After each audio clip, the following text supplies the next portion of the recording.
خاور مانے کا بیچارہ غیرت کھائے یا پھر جیل جائے، ان کو گرفتار کیا گیا ہے۔ اینٹی کرپشن کا معاملہ ہے، لیکن ان کی گرفتاری کب ہوئی، کیوں ہوئی، کیسے ہوئی، وہ تو بہت تعاون کر رہا تھا، جیسے اس کو کہا جاتا تھا ویسے ہی اس کی طرف سے کیا گیا۔ لیکن اب یوں لگتا ہے کہ اس کی زبان درازی میں تھوڑا سا فرق آ گیا تھا، اور آخری سماعت کے موقع پر وہ عدالت میں موجود نہیں تھا۔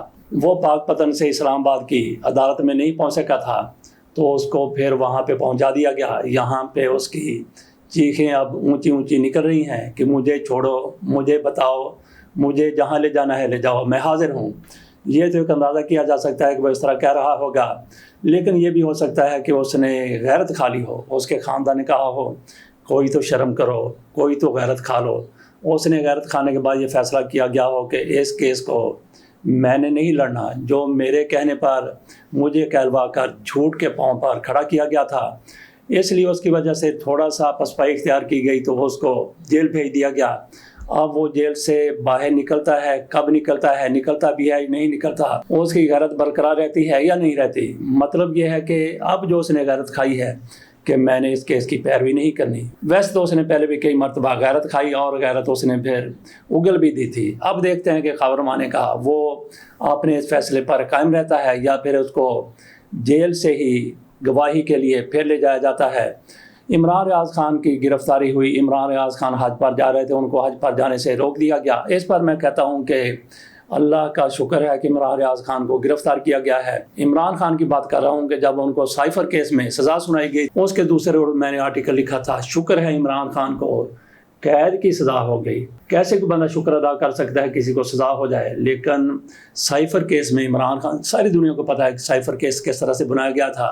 آرٹیکل میں نے لکھا تھا کہ شکر ہے عمران خان کو قید کی سزا ہو گئی۔ وہ اس لیے لکھا تھا کہ اس کیس کے بارے میں کہا جاتا تھا کہ عمران خان کو عمر قید کی سزا ہوگی، عمران خان کو سزائے موت بھی ہو سکتی ہے، لیکن ان کو 10 سال قید کی سزا سنائی گئی تھی۔ اس پر شکر کا کلمہ ہی ادا کرنا چاہیے کہ وہ لوگ جو عمران خان کو ایلیمینیٹ کرنا چاہتے ہیں، فزیکلی جو ان کے وجود کا خاتمہ کرنا چاہتے ہیں، ان کے لیے ایک تو سائفر کیس تھا کہ اس میں عمران خان کو سزائے موت سنا دی جاتی، لیکن شکر ادا کیا کہ عمران خان کو اس کیس میں جس میں عمران خان بالکل باعزت بری ہو چکے ہیں، 10 سال قید کی سزا سنائی گئی تھی۔ شکر اس لیے کیا گیا کہ کہیں ان لوگوں کی طرف سے عمران خان کو سزائے موت نہیں سنا دی گئی۔ اگر سزائے موت سنا دی جاتی تو پھر جتنی تیزی کے ساتھ عمران خان کو سزا سنائی گئی تھی، 3 سزائیں 5 روز میں، اسی طرح سے عمران خان کی اس سزا پر خدا نخواستہ اگر وہ سزا سنا دی جاتی اس پر عمل کر دیا جاتا۔ اسی طرح سے عمران ریاض خان کے حوالے سے کہا گیا ہے کہ شکر ہے ان کو گرفتار کر لیا گیا، وہ حج پر نہیں گئے، لیکن وہ اپنے گھر والوں کی آنکھوں کے سامنے ہیں۔ آج ان کو ایک بار پھر عدالت میں پیش کیا جائے گا۔ کل 1 روز کا ان کا جسمانی ریمانڈ دیا گیا تھا۔ عمران ریاض خان کو جب کوئی 7-8 مہینے پہلے اٹھایا گیا تھا، بلکہ اس سے بھی تھوڑا پہلے، عمران خان اس کے بعد پھر 6 مہینے تک ان کا کچھ پتہ نہیں تھا کہ وہ کہاں ہے، کس کے پاس ہے۔ سارے اداروں کی طرف سے کہا گیا کہ ہمیں نہیں پتہ کہ عمران ریاض خان کہاں چلے گئے، ان کو زمین نے نگل لیا یا پھر آسمان نے اچک لیا۔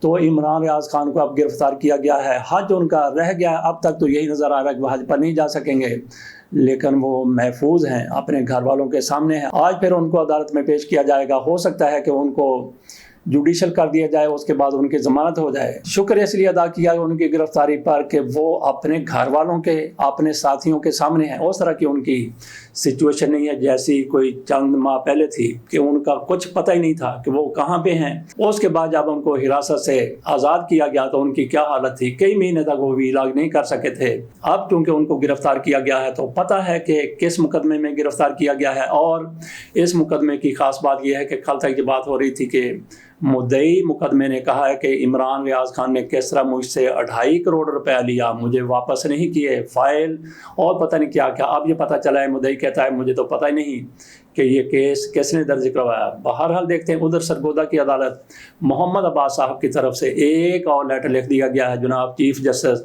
لاہور ہائی کورٹ کو۔ ان کی طرف سے کہا گیا ہے کہ میری عدالت کو 7 گھنٹے تک جرمال بنایا گیا اور مجھ پر تشدد کیا گیا، اور اس کے بعد نوٹس لے لیا گیا ہے